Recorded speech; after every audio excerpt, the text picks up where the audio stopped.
हरे Krishna Krishna conscious books YouTube channel में आपका स्वागत है। हम रीड करें श्रील प्रभुपाद लीलामृत का द्वितीय भाग। हम रीड करें चैप्टर नंबर 42 जो अब हम यहाँ कंटिन्यू करेंगे। एक दिन एक पुराना परिचित व्यक्ति एलन ग्रीन्सबर्ग आ टपका। वह डेनिम्स, गैलिस और एक पुरानी कमीज पहने था और एक भारतीय निर्मित छोटा हारमोनियम लिए था। प्रभुपाद ने पूछा, तुम अभी भी हरे कृष्ण का जप कर रहे हो? एलन ने उत्तर दिया, हाँ, मैं अभी भी हरे कृष्ण का जप करता हूँ, किंतु मैं दूसरी चीजों का भी स्वागत करता हूँ। एलन ने पूछा, क्या आप मेरा जप और हारमोनियम बजाना सुनना चाहेंगे? प्रभुपाद ने सिर हिलाकर उसका स्वागत किया। एलन ने हारमोनियम बजाते हुए ओम का जप आरंभ किया। हर बार ओम कहने में उसका स्वर गहरा हो जा रहा था। ओम।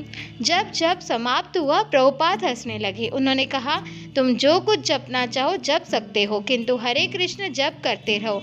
जब तक हरे कृष्ण का जप करते रहोगे बाकी सब कुछ ठीक है।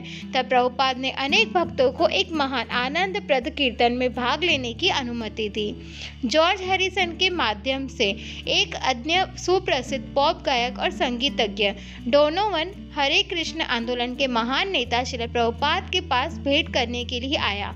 डोनोवन के साथ उसके संगीतज्ञ मित्र तथा मिनी स्कर्ट पहने दो मित्र युवतियां थीं। वे प्रभुपाद के सम्मुख बेढंगे रूप से चुपचाप बैठ गए।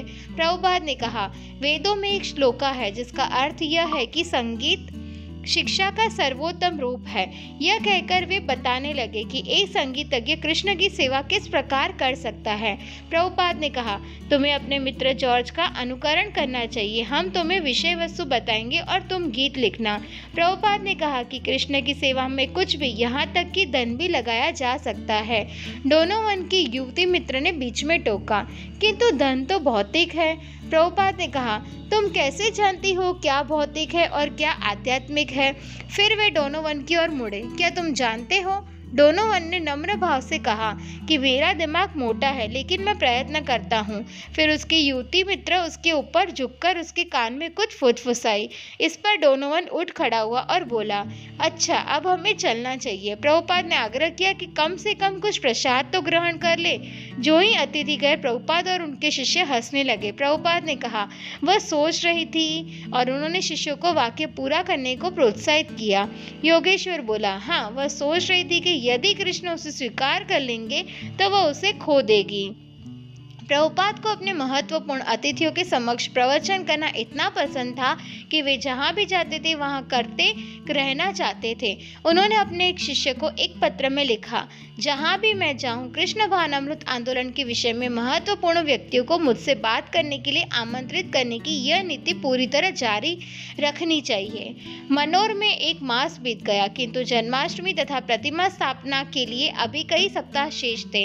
अतः जब भगवान ने प्रभुपाद को पेरिस आकर राधा कृष्ण श्री विग्रह को स्थापित करने को आमंत्रित किया तो प्रभुपाद ने उसे स्वीकार कर लिया। पेरिस 9 अगस्त 1973। भक्तों ने सिटी हॉल में प्रभुपाद के सरकारी अभिनंदन का प्रबंध किया था। पेरिस के मेयर और उसकी सरकार के अन्य अधिकारियों की उपस्थिति में प्रभुपाद ने कहा कि यदि सरकारी नेता नागरिकों को प्रामाणिक ईश्वर भक्ति की शिक्षा नहीं देते तो वे उत्तरदायित्वपूर्ण नेता नहीं हैं। अगले दिन के समाचार पत्र में संवाददाता ने इस भाषण को इस तरह छापा कि स्वामी ने नेपोलियन बोनापार्ट तर्क की आलोचना की। भगवान, पेरिस के 4 रयू ले स्योर मंदिर में हमारा प्रवेश अभी हाल ही में हुआ था। हमने राधा और कृष्ण के 48 इंच के अर्च विग्रह प्राप्त कर लिए थे। प्रभुपाद प्रद्युमन से मंत्रोच्चारण कराकर अर्च विग्रह को पूजा सामग्री अर्पित कर रहे थे और स्वयं व्यास आसन पर बैठे बैठे निर्देश दे रहे थे।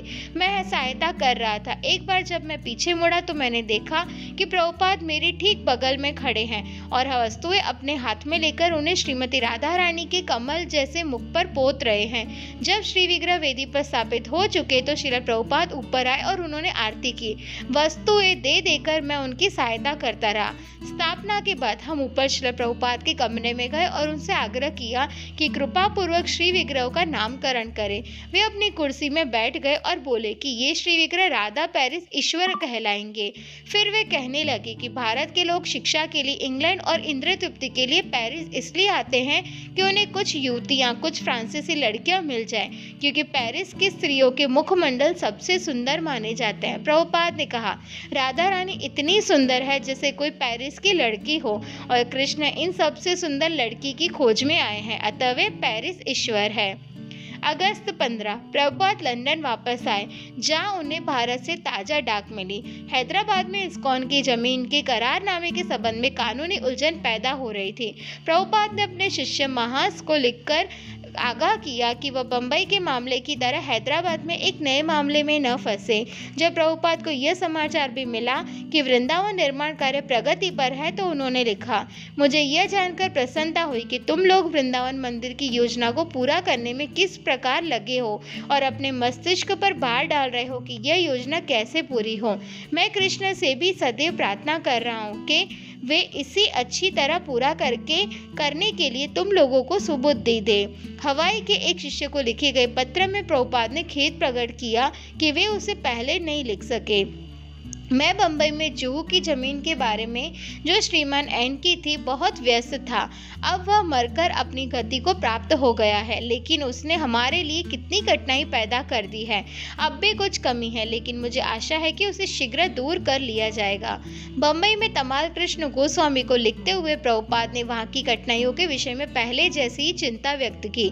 यद्यपि भक्तों का भूमि पर अधिकार हो गया था और उन्होंने अपना अस्थायी मंदिर वहाँ बना लिया था, किंतु उसे खरीदने के लिए कोई समझौता अभी दिखाई नहीं दे रहा था। यदि श्रीमती एन हमें भूमि बेच नहीं देती तो हमारा अगला कदम क्या होगा? हमने उसके विरुद्ध एक फौजदारी केस दर्ज कर रखा है कि उसने बलपूर्वक हमें जमीन से निकालने की कोशिश की। उस केस का क्या होगा? मतलब यह है कि यदि वह जमीन की बिक्री हमारे हाथ नहीं करती और साथ ही हमारा धन क्षतिपूर्ति और ब्याज के साथ वापस नहीं करती और समय समय पर हमें जमीन से निकालने की कोशिश करती है, तो ऐसी हालत में हमें क्या कदम उठाने होंगे? उसने हमें इतना कष्ट दिया है और हमारे लिए इतनी कठिनाइयाँ पैदा की हैं। और प्रभुपाद ने मायापुर में अपने शिष्यों को लिखा, तो मायापुर का निर्माण कार्य मेरे वहाँ पहुँचने के पहले अच्छी तरह पूरा हो जाना चाहिए। जब मैं अगली बार वहाँ आऊँ तो न तो वहाँ कोई मजदूर होने चाहिए और न खटखट करने वाले बढ़ई। मैं मायापुर में रहा होता, किंतु खटर पटर के कारण मुझे भागना पड़ा। वहाँ का कार्य पूरा हो जाए तभी मैं आ सकता हूँ, अन्यथा नहीं। प्रभुपाद ने अमेरिका के दर्जनों पत्रों का भी उत्तर दिया, जहाँ उनके भक्त उनकी पुस्तकों के वितरण में और अधिक गहरी रुचि लेने लगे थे। उनके पत्रों में गंभीर प्रश्न थे जिनका समाधान केवल प्रभुपाद ही कर सकते थे। पुस्तकों का वितरण कितना महत्वपूर्ण था। क्या भक्तजन अपना चोला छोड़ सकते थे और सामान्य पाश्चात्य वेशभूषा धारण कर सकते थे, जिससे जनता में पुस्तकों के वितरण में अधिक सुविधा हो? क्या सड़कों में संकीर्तन करना पुस्तक वितरण से अधिक महत्वपूर्ण था? बस या ट्रक द्वारा देहात की यात्रा कैसी रहेगी? क्या वे ट्रकों में श्री विग्रह के साथ जा सकते हैं? भक्तों ने प्रभुपाद को लिखे अपने पत्रों में सामान्य रूप से अपने विचारों का उल्लेख किया, किंतु उन्हें प्रभुपाद से स्पष्ट उत्तर की सम्मानपूर्वक प्रतीक्षा थी। कृष्ण भावनामृत आंदोलन अब विशाल हो गया था और उसके विशालतर होने की संभावना थी, और इस्कॉन के अंदर प्रभुपाद की इच्छा इतनी शक्तिशाली थी कि उनका केवल एक पत्र वर्षों के लिए नीति निर्धारण कर देता था। प्रभुपाद मैनोर के अपने कमरे में शांतिपूर्वक बैठे, नित्य प्रति के अपने कार्यक्रमों जैसे स्नान करना, प्रसाद ग्रहण करना, संध्या को अभ्यागतों से मिलना आदि में लगे प्रतीत होते थे, किंतु साथ ही वे संसार भर के हजारों युवकों और युवतियों को दिशा निर्देश देने और माया के विरुद्ध युद्ध में तत्पर करने का काम भी करते रहते थे। मेरी पुस्तकों के वितरण के लिए पाश्चात्य वेशभूषा में जाने में कोई आपत्ति नहीं है। हमेशा अपना चोला धारण करना आवश्यक नहीं है, किंतु शिखा रखना और तिलक लगाना जरूरी है। जैसा तुमने लिखा कि सिर पर नकली बालों की टोपी या हैट पहन सकते हो।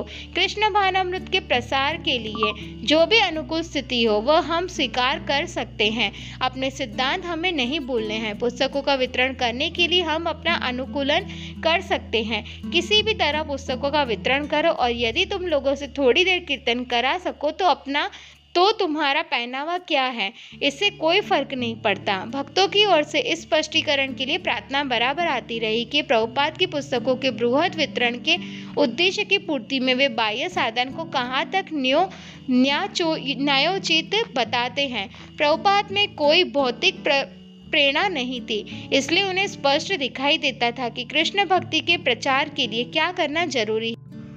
तुमने जो सचल संकीर्तन दल का और पुस्तकों के विक्रय का प्रश्न उठाया है, तो हाँ, हमें धन चाहिए। पुस्तकों का विक्रय ही वास्तविक प्रचार है। पुस्तकों से अच्छा कौन बोल सकता है? जो पुस्तकें खरीदेगा वह उन्हें कम से कम देखेगा तो सही। वास्तविक प्रचार पुस्तकों की बिक्री करना है। किसी को नाराज किए बिना ही पुस्तकों की बिक्री की तरकीब तुमने आनी चाहिए। तुम्हारे व्याख्यान से लगभग 3 मिनट का प्रभाव होगा, किंतु यदि कोई पुस्तक का एक पृष्ठ पढ़ लेता है तो उसका जीवन ही बदल जाएगा। लेकिन हम किसी को नाराज करना नहीं चाहते। यदि तुम्हारे आक्रामक व्यवहार से चिढ़कर कोई चला जाता है तो वह तुम्हारी मूर्खता और विफलता होगी। न तो तुम पुस्तक बेच पाओगे, न तो वह तुम्हारे पास रुकेगा। किंतु यदि वह पुस्तक खरीद लेता है तो वही सफल प्रचार है। मेरे गुरु महाराज का यही प्रमाण पत्र है कि यदि कोई ब्रह्मचारी एक पैसे की पत्रिका बेच लेता है या कोई ब्रह्मचारी हमारी पत्रिका की कुछ प्रतियां बेच लेता है तो वे बहुत प्रसन्न हो जाते थे और कहते थे कि ओ, तुम कितने अच्छे हो। अतः साहित्य का वितरण हमारा असली प्रचार है। यदि तुम इस मामले में ठीक से नहीं चल सकते तो यह तुम्हारी गलती है। तुम्हारी सफलता इस बात से सिद्ध होगी कि तुमने कितनी पुस्तकें बेची है। तुम जो भी चीजें बेचना चाहो उसके लिए चर्चा द्वारा कुछ समर्थन जुटाना पड़ता है। इसी से कृष्ण की सेवा के लिए ग्राहक कुछ धन देता है। ये उसका भी सौभाग्य है, क्योंकि यह दिव्य ज्ञान के संबंध में कुछ पढ़ने का अवसर पाता है। लेकिन यदि तुम उसे चिढ़ा देते हो और वह चला जाता है तो यह तुम्हारी मूर्खता या कम बुद्धि होगी। भक्तों को दिए गए प्रभुपाद के निर्देश इतने महत्वपूर्ण होते थे और उनसे प्राप्त कोई पत्र उतना ही प्रभावशाली होता था जितनी उनकी व्यक्तिगत भेंट। ऐसे पत्रों से वे संसार भर में अपने शिष्यों के जीवन और उनके मामलों की देखरेख करते थे। हर दिन दोपहर के वे पहले अपने सचिव को बुलाते और उससे आने वाले पत्रों को जोर से पढ़वाते और उसका उत्तर साधारणतया अविलंब लिखवा देते थे। वे प्रायः कहा करते थे कि गुरु के शरीर या उनकी व्यक्तिगत उपस्थिति से उनकी वाणी अधिक महत्वपूर्ण है। अतः अपने पत्रों से वे अपने सच्चे अनुयायियों के लिए कृष्ण भक्ति का मार्ग बनाते और उसे प्रशस्त करते रहते थे। अमेरिका में प्रभुपाद का प्रचार कार्य मुख्यतः उनकी पुस्तकों के वितरण के माध्यम से चल रहा था, जबकि भारत में मंदिरों की स्थापना से। तब भी दोनों विधियां उनके लिए एक जैसी थी और यद्यपि उनके दृष्टि क्षेत्र में समस्त संसार था, फिर भी वे अपने आप को अपने गुरु महाराज का केवल विनीत सेवक कहते थे। उनका प्रयत्न सदैव अपने गुरु महाराज की सेवा करने का होता, चाहे वे मैनोर के लॉन में बैठे किसी छोटे बच्चे से छेड़खानी कर रहे हो, अपने किसी सहायक को प्रतिबद्ध आत्माओं के अंचलों में हजारों लाखों पुस्तकों की वर्षा कर देने को कह रहे हो, श्रीमद् भागवत के तात्पर्यों के अगले वाक्यांश के संबंध में पूरे उत्साह और तन्मयता से विचार कर रहे हो, अथवा बंबई में चल रहे श्रीमती एन के षड्यंत्र पर चिंता कर रहे हो। प्रभुपाद को बंबई से एक आपातकालीन फोन आया। गिरिराज चाह रहा था कि वे बंबई आए और श्रीमती एन से स्वयं जुहू की जमीन की खरीदारी तय कर ले। गिरिराज ने एक नए वकील श्रीमान बाखिल से परामर्श किया था, जिसकी राय थी कि मामला तय करने के लिए प्रभुपाद की उपस्थिति आवश्यक थी। इस्कॉन के एक अन्य वकील श्रीमान चंदवाल की भी राय थी कि प्रभुपाद का अविलंब मुंबई पहुंचना आवश्यक था। अतः गिरिराज ने प्रभुपाद को फोन करके प्रार्थना की कि श्रीमती एन से सदा के लिए निपटारा कर लेने के लिए वे बंबई आ जाए। प्रभुपाद राजी हो गए। वे जन्माष्टमी तक 1 सप्ताह और लंदन में रहेंगे, उसके बाद बंबई आएंगे।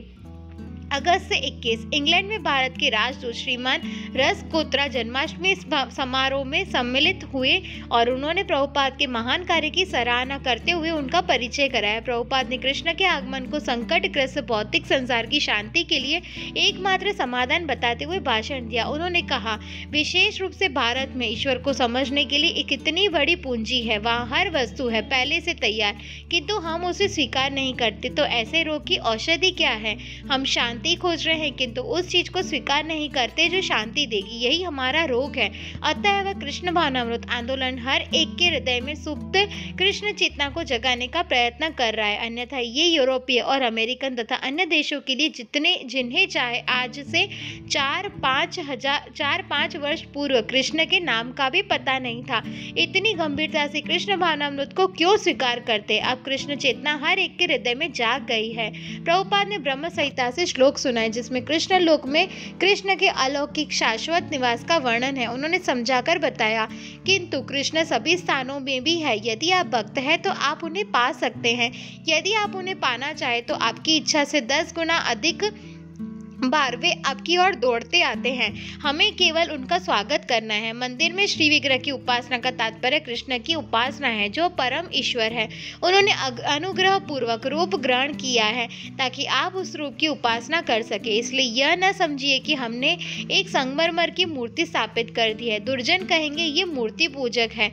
नहीं, हम व्यक्तिगत कृष्ण की उपासना कर रहे हैं। कृष्ण ने अनुग्रह पूर्वक यह रूप इसलिए धारण किया है क्योंकि हम उनके विराट तथा अथवा सर्वव्यापी रूप को नहीं देख सकते। कृष्ण की सेवा में 24 घंटे लगे रहिए। इस अर्च विग्रह की स्थापना का यही उद्देश्य है।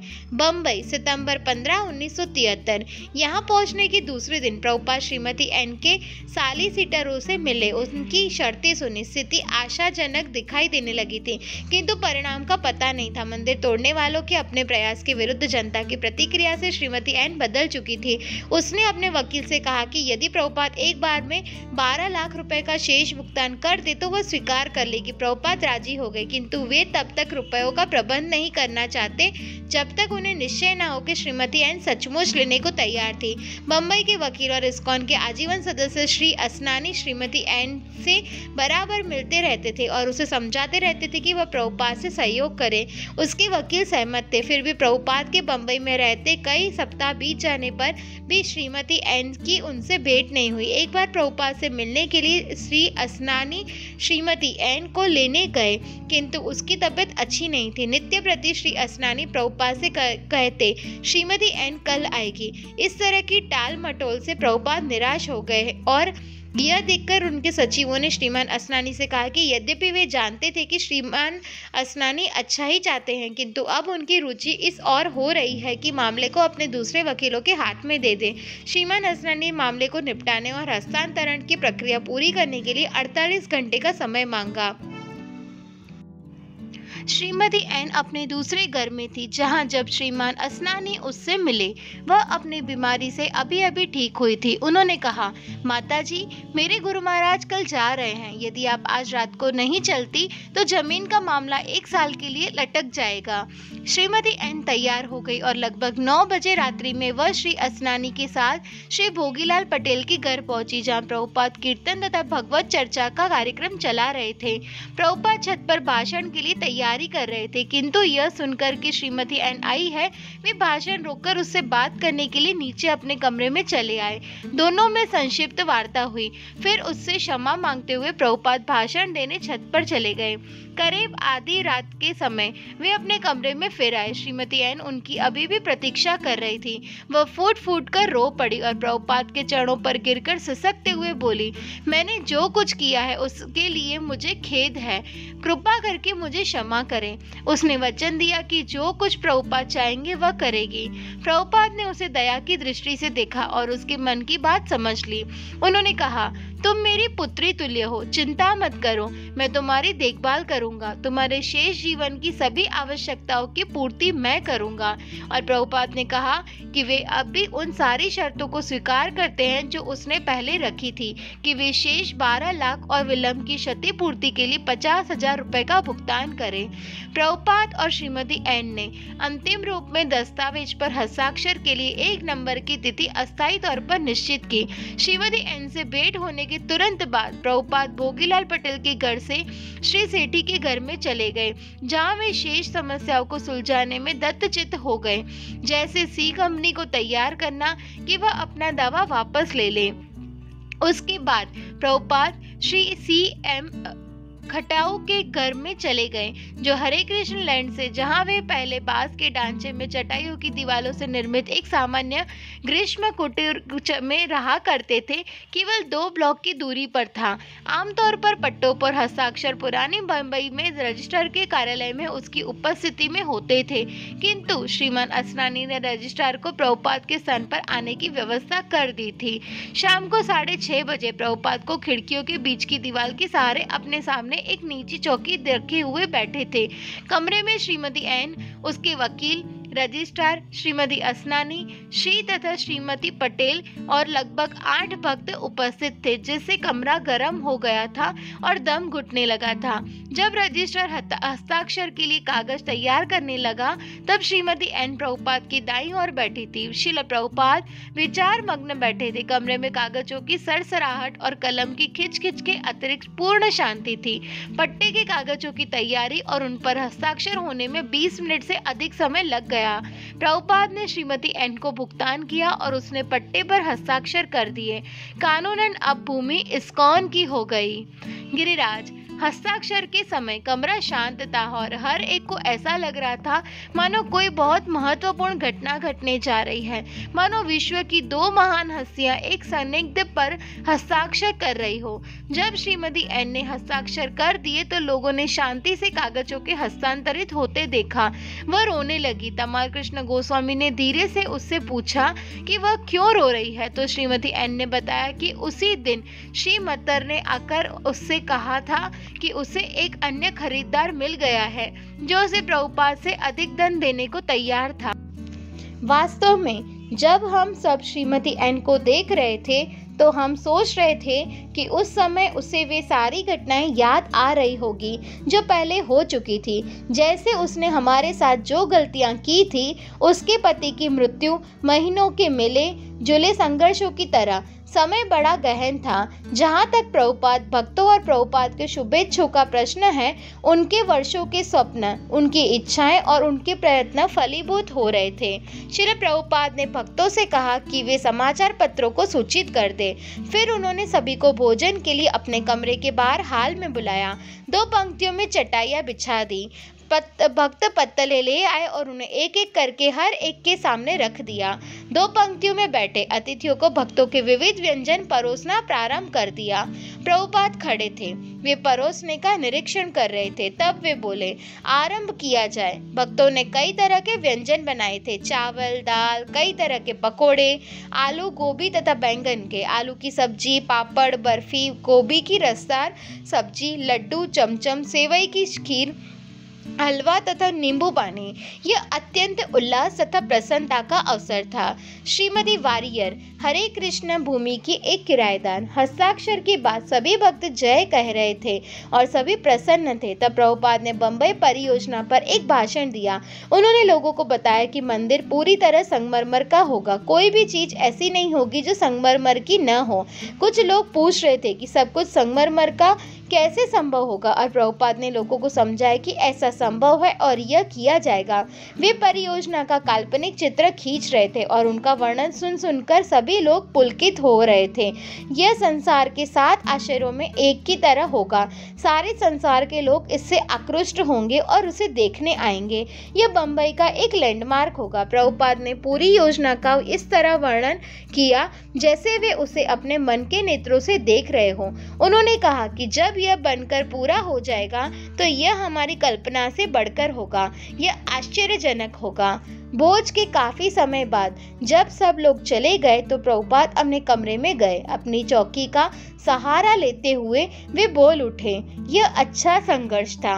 बाद में बम्बई की भूमि के संघर्ष की कहानी बताते हुए प्रभुपाद कहा करते थे कि यह इस बात का प्रमाण है कि कृष्ण भावनामृत के व्यक्ति के लिए कोई समस्या नहीं होती। कई महीने बाद जब ये यूरोप की यात्रा पर थे तो उन्होंने कहा, हमने बम्बई की परियोजना पर 18-20 लाख रुपए खर्च किए हैं। उस जायदाद की कीमत वास्तव में 50 लाख रुपए होगी।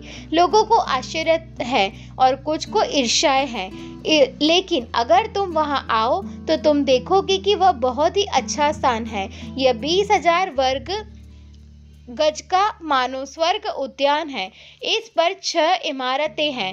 अतएव जब हम कृष्ण भानामृत को अपना देते हैं तब कोई समस्याएं नहीं रह जाती। निसंदेह भूमि में बहुत अधिक संभावनाएं थी, किंतु वे यह क्यों कह रहे थे कि कोई समस्याएं नहीं थी? कोई समस्याएं नहीं का तात्पर्य यह था कि श्रील प्रभुपाद जानते थे कि स्वयं कृष्ण ने किस प्रकार अपने भक्तों के लिए सब व्यवस्था कर दी थी। जब उन्हें धन की आवश्यकता हुई तो धन इतनी मात्रा में आया कि सामान्य अवस्था में उसका संग्रह असंभव था। घोर विरोध को भी कृष्ण ने दूर कर दिया था। प्रभुपाद के लिए नियमित आय का कोई साधन नहीं था और श्रीमान एन, श्रीमती एन जैसे व्यक्तियों से लड़ने के लिए उनके पास कोई राजनीतिक प्रभाव नहीं था। किंतु चूंकि प्रभुपाद कृष्ण के प्रति समर्पित थे, इसलिए उनके लिए कोई समस्या न थी। संसार की सभी समस्या उन अभक्तों द्वारा पैदा की गई थी जो परमेश्वर के आदेशों का उल्लंघन करते थे। प्रभुपाद ने कहा, जो कोई भी भक्ति योग में है वह समझ सकता है कि उनकी सभी समस्याएं सुलझ जाती है। हम इसे व्यवहार में देख सकते हैं। और इतना होने पर भी श्रील प्रभुपाद को भक्तिहीनों द्वारा पैदा की गई समस्याओं का सामना करना पड़ा था। करीब 2 वर्षों से उन्होंने कृष्ण की सेवा के निमित्त भूमि के लिए संघर्ष किया था। वे चाहे बंबई में हो या अन्यत्र, अपने अनुभवहीन शिष्यों की सहायता के लिए वे बराबर चिंतित रहते थे, क्योंकि शिष्य विरोधी दल की चालों में निपटने में समर्थ नहीं थे। ये उनके लिए एक अग्नि परीक्षा थी, उनके धैर्य की कसौटी थी और उनके साहस की एक चुनौती थी। किंतु चूंकि वे माया से भ्रमित नहीं हुए थे, इसलिए उनके लिए कोई समस्या न थी। प्रभुपाद ने अपने दृष्टांत से यह दिखा दिया था कि यदि कोई श्रद्धा पूर्वक भक्ति योग का पालन करता है तो माया उसका स्पर्श नहीं कर सकती। जिस दिव्य विज्ञान का उपदेश वे अपने व्याख्यानों में अनौपचारिक विचार विनिमय में हमेशा करते थे, उसी का प्रदर्शन उन्होंने व्यक्तिगत रूप में किया। कृष्ण चेतना के प्रति वे निष्ठावान थे, इसलिए उनकी सभी समस्याएं समंजित हो गई थी। भगवत गीता में कृष्ण कहा है कि जो कोई उनके प्रति समर्पित होता है तो वह अपनी सभी समस्याओं पर आसानी से विजय पा लेता है। भक्त समझता है कि माया की समस्याओं पर विजय कृष्ण अर्पण से हो सकती है, अर्थात कृष्ण के प्रतिनिधि गुरु महाराज के आदेशों के प्रति समर्पण से हो सकती है। अब चूंकि भूमि इस्कॉन को प्राप्त हो गई थी, इसलिए प्रभुपाद अपने स्वप्न को साकार करने के लिए आगे बढ़ सकते थे। इसमें संदेह नहीं कि इमारतों के निर्माण और कृष्ण भानामृत के प्रचार के प्रयासों में उन्हें और अधिक माया जनित समस्याओं का सामना करना पड़ेगा, किंतु सबसे बड़े संघर्ष में उन्हें विजय मिल चुकी थी। श्री श्री राधा रास बिहारी का वैभवपूर्ण मंदिर इसे सिद्ध कर देगा। भविष्य में भक्त और अतिथि भारत के मुख्य नगर में आ सकते हैं और हरे कृष्ण लैंड में प्रथम श्रेणी के होटल में ठहर सकते हैं और मंदिर के आध्यात्मिक वातावरण को सुगमता से आत्मसात कर सकते हैं। और भक्तजन जब तक कि वे प्रभुपाद के आदर्श और निर्देशों को नहीं भूलते, इस अवसर का पूरा उपयोग कृष्ण के सेवा भाव में सफलतापूर्वक कर सकते हैं।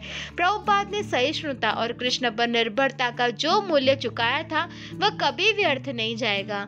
श्रील प्रभुपाद ने अपनी सहिष्णुता से न केवल हरे कृष्ण लैंड पर सुविधाओं की सृष्टि की थी और सतत अग्रगामी योजनाओं चालू की थी, वरन साधु आचरण का जीता जागता उच्च आदर्श भी प्रस्तुत किया था। श्रीमद् भागवत में भगवान कपिल देव साधु का वर्णन करते हुए कहते हैं, तितिशवः कारुणिकाः सूरदः सर्वदेहिनां अजातशत्रवः शांता साधवः साधुभूषणा।